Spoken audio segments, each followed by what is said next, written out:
This is second lecture of classroom series. Last class में हमने discuss किया था डबल एंट्री सिस्टम और क्लासिफिकेशन ऑफ अकाउंट्स, जिसमें हमने मेनली 3 टाइप्स के अकाउंट पढ़े थे: personal account, real account and nominal account.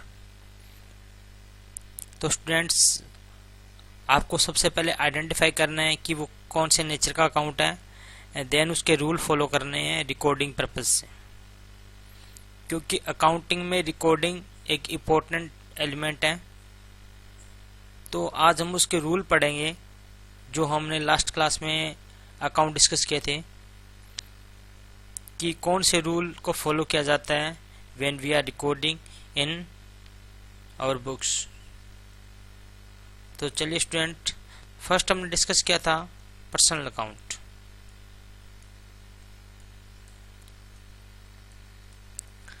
Personal account में क्या था? पर्सनल अकाउंट था ह्यूमन बीइंग या ह्यूमन बीइंग को प्रेजेंट करता हूँ, मीन जिसकी कोई फिजिकल आइडेंटिटी हो। हमने पढ़ा था पर्सनल अकाउंट 3 टाइप्स के होते हैं: natural, artificial and representative.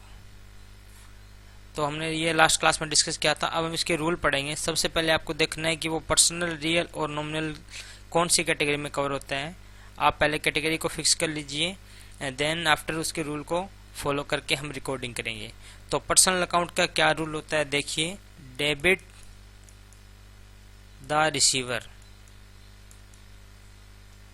And credit the giver. ये इसका रूल है। जो रिसीव करता है उसको हम डेबिट करेंगे और जो देता है उसको हम क्रेडिट करेंगे। Debit the receiver and credit the giver. जैसे हम एग्जांपल से समझते हैं, Ram paid 10,000 rupees to Mohan. Ram ने मोहन को 10,000 रुपीज पेड किए। तो अब रिसीवर कौन है यहाँ पे? मोहन है। मोहन यहाँ पे क्या है? रिसीवर। और राम ने दिए हैं तो राम यहाँ पे क्या है? गिवर। तो राम क्या हो जाएगा? क्रेडिट, और मोहन क्या हो जाएगा? डेबिट। तो इसकी एंट्री हो जाएगी Mohan account debit to Ram. Mohan account debit to Ram. तो ये पर्सनल अकाउंट का रूल है। जो रिसीव करेगा उसको डेबिट और जो गिव करेगा उसको क्रेडिट करेंगे। सेकंड हमने देखा था रियल अकाउंट। रियल अकाउंट क्या था? हमने लास्ट क्लास में डिस्कस किया था। रियल अकाउंट मीन्स जिसको हम मनी में मेजर कर सकते हैं। ये 2 टाइप्स का था: टेंजिबल और intangible. Means things which can be touch and things which can not be touch is intangibles. तो ये हमने पढ़ा था रियल अकाउंट का। अब रियल अकाउंट का क्या रूल है, इसी के ऊपर बेस है रूल। देखिए, डेबिट व्हाट कम्स इन, जो आता है डेबिट। अब यहाँ पे रिसीव नहीं करेगा क्योंकि ये थिंग्स है। क्या थी ये? थिंग्स थी कोई। डेबिट व्हाट कम्स इन, जो भी आता है,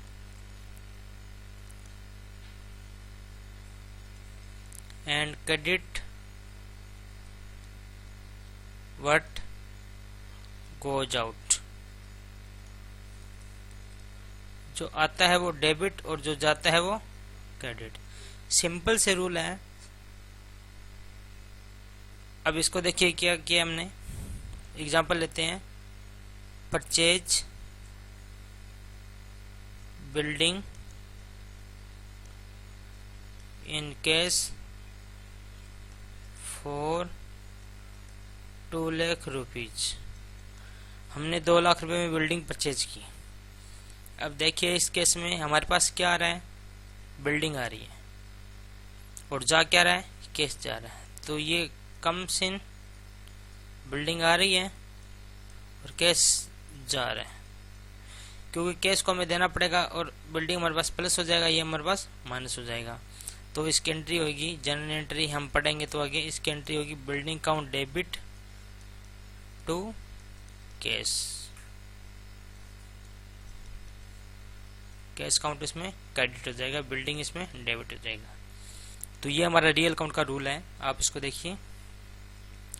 and third, nominal account. Nominal account हमने देखा था, nominal account related to all expenses and income. ये जो अकाउंट है एक्सपेंसेस और इनकम से रिलेटेड है। और एक मैंने आपको बताया था लास्ट क्लास में कि कैश कोई एक्सपेंसेस या इनकम नहीं होता, कैश हमारा रियल अकाउंट होता है। आप ये कहते हो कि हमें कैश मिल गया, इसका मतलब ये नहीं कि आपको इनकम मिल गया। किस वजह से हमें कैश मिला है ये मैटर करता है। अगर वो इनकम की फॉर्म में आ रहे हैं तब हमारा इनकम है वो। फॉर एग्जाम्पल आपको कमीशन रिसीव हुआ है, अब रिसीव तो हमेशा कैश में ही होता है कोई भी चीज़ हो, लेकिन जो कैश रिसीव है वो कमीशन की वजह से रिसीव हुआ है, तो इसका जो मेन रीजन है वो कमीशन है। अब कमीशन हमारा इनकम है, वो इनकम के रूल्स में कवर होगा कमीशन, न कि कैश होगा। कैश हमेशा रियल अकाउंट होते हैं। अब इसके रूल क्या है, डेबिट द एक्सपेंसेस। एक्सपेंसेस या लॉसेज जो भी है वो सारे डेबिट होंगे। And credit the income.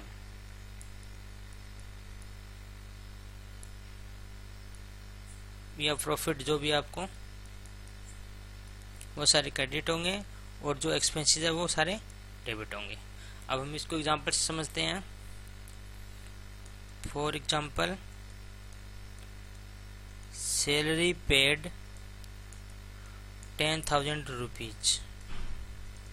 Salary paid 10,000 rupees. अब आप देखिए इसमें सैलरी पेड, पेड और इसका मतलब वो क्या है, एक्सपेंसेस है। अगर कोई चीज़ ड्यू होता है, आउटस्टैंडिंग होता है, पेंडिंग होता है, तो वो हमारा एक्सपेंसेस या इनकम के डेफिनेशन में कवर नहीं होता जब तक उसका फाइनल ना हो जाए। Salary paid 10,000 rupees. अब अगर आपको नॉमिनल अकाउंट के रूल याद नहीं होते हैं तो कोई बात नहीं, आप इस साइड आ जाइए। ये क्या है, ये कैश है। आपने 10,000 रुपये पे किए तो कैश क्या हो गया, गोज आउट। कैश कम हो रहा है और जो कम हो रहा है उसको हम क्या करते हैं, क्रेडिट करते हैं। तो कैश अकाउंट क्या हो जाएगा हमारा, क्रेडिट साइड आ जाएगा। और सैलरी अकाउंट हमारी क्या हो जाएगी, डेबिट हो जाएगी। तो ये देखिए सैलरी में यहाँ खर्चा है सैलरी, और क्या हो रहा है, डेबिट हो रहा है। वो इस वजह से हो रहा है कि हमारी जो दूसरी साइड है वो क्रेडिट हो रही है, हमारा कैश क्रेडिट हो रहा है। कैश क्रेडिट होएगा तो ये अपने आप डेबिट हो जाएगा। आपने डबल एंट्री में पढ़ा था लास्ट क्लास में कि हर ट्रांजैक्शन के 2 एस्पेक्ट्स होते हैं। अगर एक डेबिट होगा तो दूसरा क्रेडिट होगा। हमें यहाँ पे कैश जा रहा है ये कन्फर्म हो रहा है। नॉमिनल अकाउंट के बाई चांस आपको रूल याद नहीं आया, कोई बात नहीं, कैश जा रहा है, कैश जा रहा है तो कैश क्रेडिट, तो अल्टीमेटली सैलरी अपने आप क्या हो जाएगा, डेबिट हो जाएगा। इसी एग्जांपल से हम एक और समझते हैं नॉमिनल अकाउंट के रूल को। एक एग्जांपल और देखते हैं, commission receive. Commission received 1,000 rupees. ये देखिए रिसीव हुआ है, रिसीव है तो ये कैश हमारे पास क्या है, आया है, यहाँ आता है। और जब कैश आया है तो आपको पता है कैश क्या होगा, डेबिट होगा। तो ये कमीशन हमारे लिए अपने आप क्या हो जाएगा, क्रेडिट। और यहाँ पे कमीशन किसको डिनोट कर रहा है, इनकम को डिनोट कर रहा है। तो ये जो रूल बनाए गए हैं ये कोई ऐसे ही नहीं बनाए गए, आफ्टर रिसर्च इसको तैयार किया गया है। तो आप इसको देख लीजिए, आप कोई भी ट्रांजैक्शन देख लीजिए, उसमें फिट करके देख लीजिए कि इनकम क्रेडिट क्यों होती है। इसलिए होती है कि जो कैश होता है वो डेबिट होता है, तो ये अपने आप क्रेडिट हो जाएगा, दूसरे पे डिपेंड करता है। इसी हिसाब से सैलरी हमने पेड का एग्जांपल देखा जिसमें हमें कैश हमारा कम हो रहा था, कम मीन्स कैश क्रेडिट हो रहा था, तो सैलरी अपने आप क्या हो जाएगी, डेबिट हो जाएगी। और सैलरी किसको डिनोट कर रही है इस एग्जांपल में, एक्सपेंसेस को डिनोट कर रही है क्योंकि वो हमने पे किया है।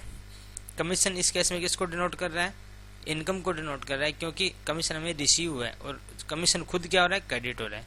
तो इस हिसाब से ये हमारे अकाउंटिंग के रूल हैं। आप इस रूल को फॉलो करेंगे पूरे अकाउंट में। और जो भी सीबीएसई का नया सिलेबस चेंज हुआ है हम सब कुछ अपने टॉपिक है उसी के अकॉर्डिंग कराएंगे।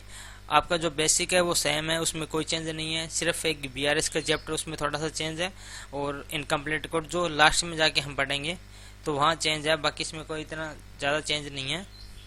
जो बेसिक चीज़ें हैं वो कंपलसरी है सभी के लिए, इसलिए वहाँ से कोई डिडक्शन नहीं किया गया है।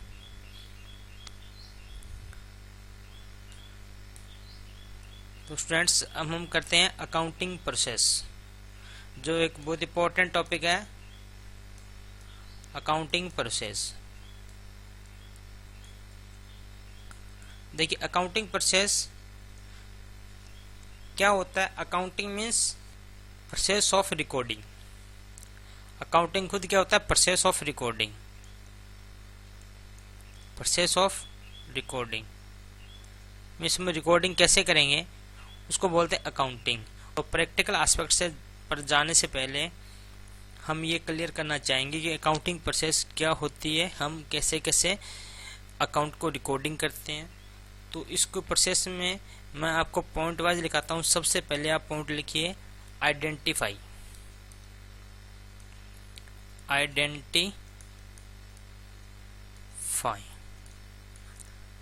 आइडेंटिफाई मीन्स क्या होता है, किसी चीज़ के बारे में पता लगाना। तो हमारा जो फर्स्ट स्टेप है वो आइडेंटिफाई है, स्टेप नंबर फर्स्ट। तो हम क्या आइडेंटिफाई करेंगे, हम सबसे पहले ट्रांजैक्शन को चेक करेंगे और ये देखेंगे कि it is related to business और not. It is related to business और नॉट। सबसे पहले ये अपना क्वेश्चन आएगा कि ये हमारी बिजनेस से है या नहीं है। अब आपने पढ़ा था हर ट्रांजैक्शन टू एस्पेक्ट होते हैं, at least one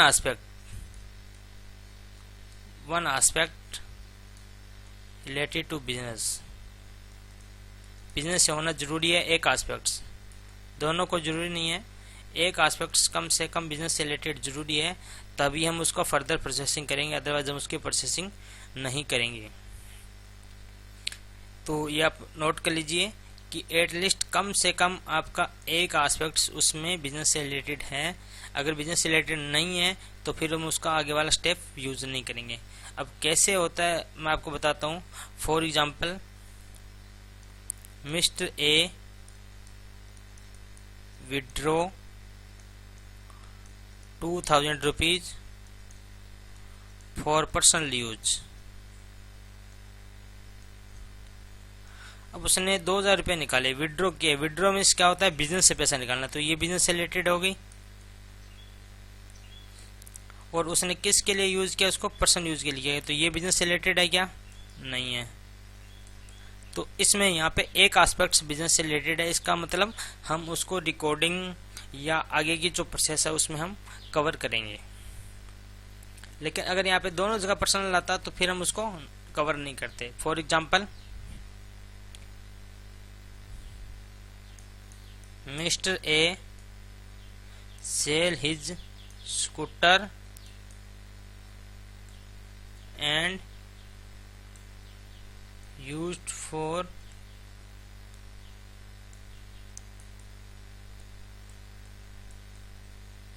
children's school fees।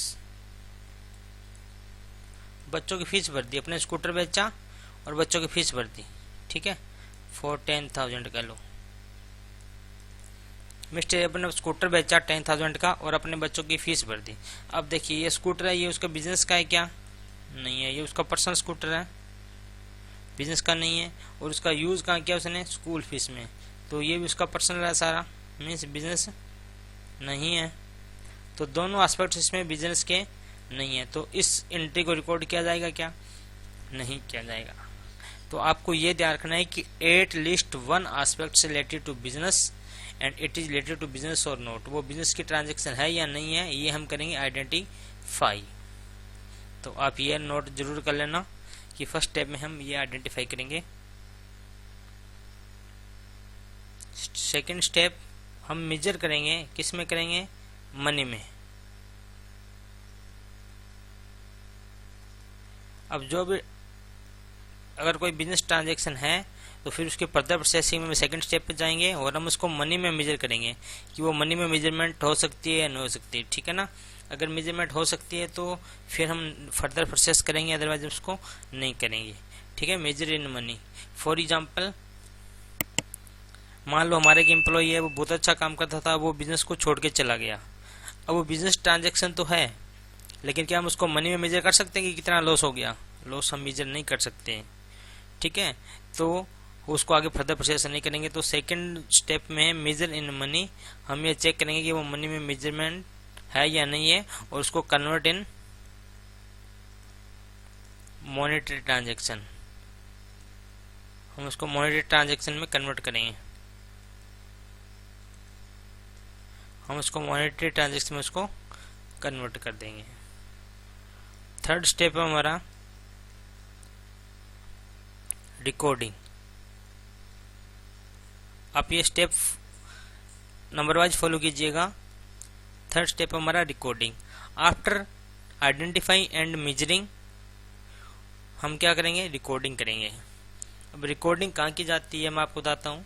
Recording की जाती है जर्नल में, जो हमारे चैप्टर हम पढ़ेंगे, केस बुक में एंड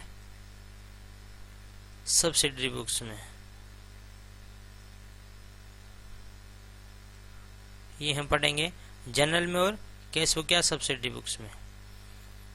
इसको प्राइमरी बुक्स बोलते हैं। ये सारी हमारी प्राइमरी बुक होती है। इसमें हम क्या करेंगे? उसको रिकॉर्डिंग करेंगे। और रिकॉर्डिंग करते टाइम जो अभी हमने जो रूल पढ़े हैं, ठीक है ना, उसको हम फॉलो करेंगे। ठीक है, फॉलो अकाउंटिंग रूल। अकाउंट के जो रूल हमने पढ़े थे अभी, रियल, पर्सनल, नॉमिनल वाले, वो सारे इसमें हम फॉलो करेंगे। जर्नल, कैश बुक और सब्सिडरी, इसकी पूरी डिटेल डिस्कस जब हम इसका चैप्टर पढ़ेंगे तब वहाँ पे करेंगे। फोर्थ स्टेप है आफ्टर रिकॉर्डिंग वी क्लासिफाई।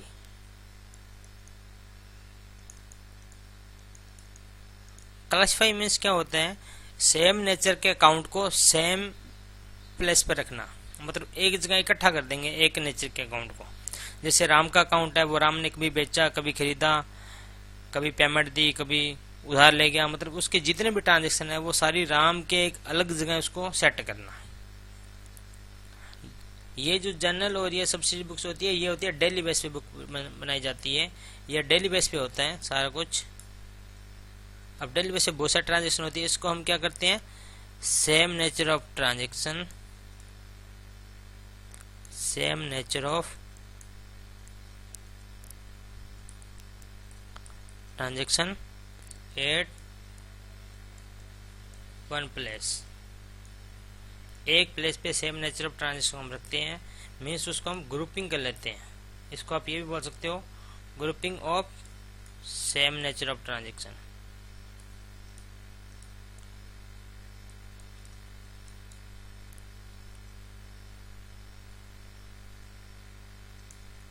जो सेम नेचर की ट्रांजेक्शन उसको हम क्या कर लेंगे? ग्रुपिंग कर लेंगे, क्लासिफाई। और ग्रुपिंग कहाँ होता है? ये होता है लेजर में। आप लिखते जाइए, जैसे जैसे आप ये चैप्टर करोगे तो आपको ये चीज़ें कवर होती जाएगी। क्लासिफाई हम किस में करेंगे? लेजर में करेंगे। फिफ्थ स्टेप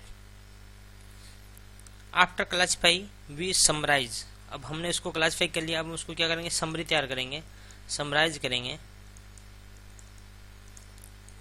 कि नेट कितना देना है, कितना उसे लेना है, मतलब उसका नेट इफेक्ट देखा जाता है पर्टिकुलर अकाउंट का, सबका। तो ये समरी होता है, ट्रायल बैलेंस में होता है। इसके लिए हम ट्रायल बैलेंस बनाएंगे जिसमें हम उसको समराइज करेंगे। ठीक है, इसको समराइज इसलिए किया जाता है सो इट इज अंडरस्टैंडेबल, ताकि इसको समझ में आ जाए कि क्या कुछ है। Understandable and useful to management या users, useful to various user, ताकि यूजर को समझ में आ जाए। ठीक है ना। जैसे फॉर एग्जांपल राम ने ट्रांजैक्शन किया, राम ने सेल किया, तो हम किस में लिख देंगे? रिकॉर्डिंग में कर देंगे। यहाँ पे लिख देंगे सेल। फिर उसने परचेज किया, परचेज लिख दिया। फिर उसने कैश का पेमेंट किया तो कैश रिसीव्ड हो गया हमारे पास, वो कर दिया। तो ये सारे ट्रांजेक्शन क्या करेंगे? हम रिकॉर्डिंग में करेंगे। क्लासिफाई में हम उसको क्या करेंगे? राम का अकाउंट बनाएंगे और जितनी भी डिटेल है, आ रहा है पैसा, जा रहा है कोई, उसके सबका हम रिकॉर्ड कर देंगे। और ट्राइमेस में हम उसका क्या करेंगे? नेट इफेक्ट निकाल देंगे कि राम से कितना पैसा लेना है और कितना उसको देना है। तो ये सारी चीज़ें हमारा आएगा समराइजिंग में, ताकि उसको इजीली अंडरस्टैंड किया जा सके। इंटरप्रिटेशन, उसको हम इंटरप्रेट करेंगे ताकि इसे यूजफुल रिजल्ट निकाला जा सके। जैसे ट्रेडिंग काउंट बनाएंगे हम, प्रॉफिट एंड लॉस काउंट बनाएंगे, जिससे हमारे को ये पता लगेगा कितना प्रॉफिट हो रहा है, कितना लॉस हो रहा है। ये सारी चीज़ें हम इंटरप्रिटेशन में कवर होती है। मीन्स उसका एनालिसिस किया जाता है, उसको डायग्राम वगैरह इस हिसाब से उसको प्रेजेंट किया जाता है ताकि वो समझ में आ जाए। ओनर, मैनेजमेंट, ये क्या होता है, ये बिजनेस के अंदर रहते हैं। मीन्स ऑर्गेनाइजेशन में इंटरनल पार्ट है ऑर्गेनाइजेशन के। ओनर पैसा लगाता है, मैनेजमेंट जो वहाँ पे मैनेज करता है। तो ये इंटरनल यूजर्स हैं। एक्सटर्नल यूजर्स में सप्लायर हो गया, कस्टमर हो गया, पब्लिक हो गई, गवर्नमेंट हो गया। सप्लायर को ये देखना होता है कि जो गुड्स उसने सप्लाई की उसका टाइम पे पैसा मिल रहा है या नहीं मिल रहा है, इसके लिए वो हमारे अकाउंट चेक देखेगा। कस्टमर देखेगा कि जो पैसे लिए जा रहे हैं वो रीजनेबल है या नहीं है। पब्लिक ये चेक करेगी बिजनेस द्वारा जो पब्लिक गाइडलाइंस है उसको फॉलो किया जा रहा है कि नहीं किया जा रहा।